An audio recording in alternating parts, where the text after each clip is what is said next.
Am I wrong for ending a 20-year marriage because I learned my wife cheated on me while we were dating? My wife, 44F, and I, 43M, have been married 20 years. We started dating in high school when I was a junior and she was a senior. We were long distance for her first 2 years of college while I was in high school and did 1 year at community college. Then we went to college in the same city for a year and have lived together since. We got married the summer after I graduated college. Our marriage has been pretty great so far, but I initiated a divorce after I discovered that she was sleeping with multiple other men for the 2 years we were long distance. Just after Christmas, we got together with a few friends of hers from college to catch up, have dinner, and hang out. We talked about a lot of stuff and my wife mentioned that we met in high school, not that we dated, just that we met. Her old college room commented that it was crazy that we met in high school, had a few wild years in college, then ended up together. I played along and commented that I didn't know if my wife was as crazy as I was. The roommate started to tell a story, but my wife cut her off and said she was uncomfortable about it. I sensed something was up, so I said that we actually started dating in high school and were together for my wife's entire time at college. All of my wife's friends got real quiet and the rest of the dinner was awkward. On the way out, one of her other roommates took me aside and said I should have an honest conversation about what happened at college. I asked my wife on the way home and she kind of blew me off. I told her it was important that she was honest with me, and again she said it wasn't important. When we got home, I told her I was going to stay at my brother's house until she was ready to talk about what happened in college. The next day she came over and admitted to sleeping with several men during her first 2 years at college. She said she didn't consider it a big deal at the time because we were long distance and she didn't think a high school romance would last. I pressed for more details and she said it was at least 10 different men, including at least 3 guys she introduced to me as friends when I came to visit on weekends and 1 guy she was still in contact with. I told her that I wanted a divorce and would be starting the paperwork as soon as I could, which I did on January 2nd. Her family and most of my family is telling me I shouldn't throw away my marriage over a few mistakes.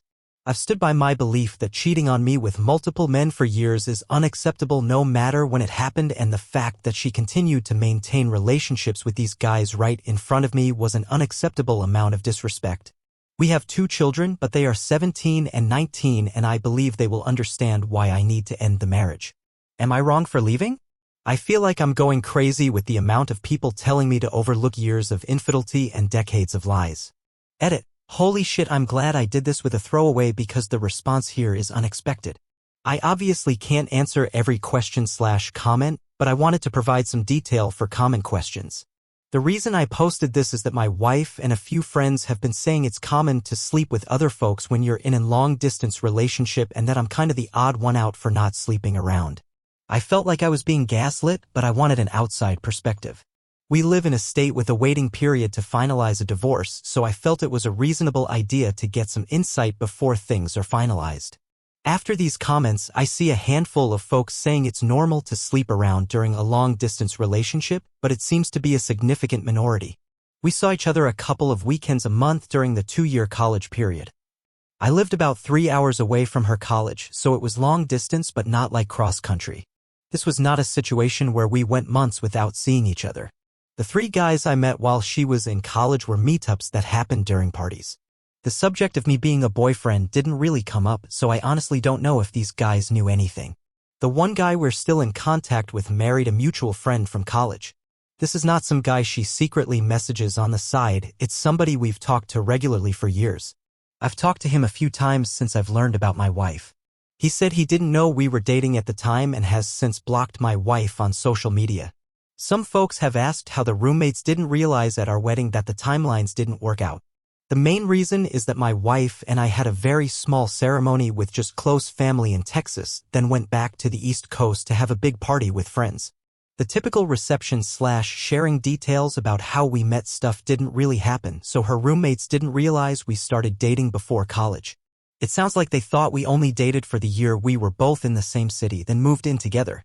I was open to therapy or some kind of attempt to save the marriage, but her insistence that this whole thing is common and I'm the one who's out of line is just too much for me. The only time she showed any remorse or even offered to reconcile is when I started filing paperwork. In the last week, she's gone back to saying she's right and I'm overreacting. This is also why I'm feeling like I'm being gaslit. It seems obvious that this is a major issue, but I've got my wife and others telling me it's normal and I'm overreacting. I'm not getting a paternity test unless my kids want to get one. I don't have any doubts that they are biologically mine, and no test will make them not my kids.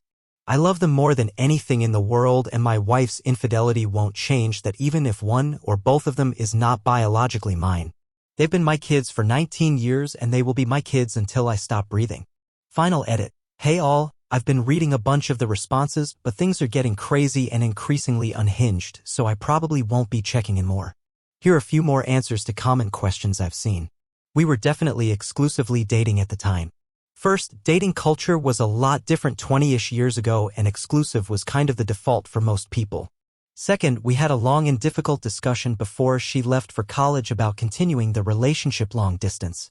She specifically wanted to stay together and even joked about her dad coming after me if I started sleeping around with girls at my school.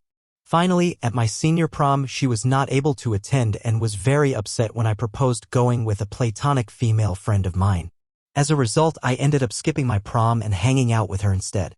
While we never said the word exclusive, I think the above reasons, combined with the general relationship before she left, are enough to assume exclusivity. Based on some comments here, I followed up with the friend that said I should have an honest conversation. She told me that 10 guys would be on the low end and that her biggest concern was that there was apparently at least one pregnancy scare that I didn't know about. I honestly don't think that really changes much. It's less about the number for me and more about the fact that she seems incapable of recognizing why this was wrong or why I feel betrayed. Thank you all for the helpful responses, even those that disagree with me.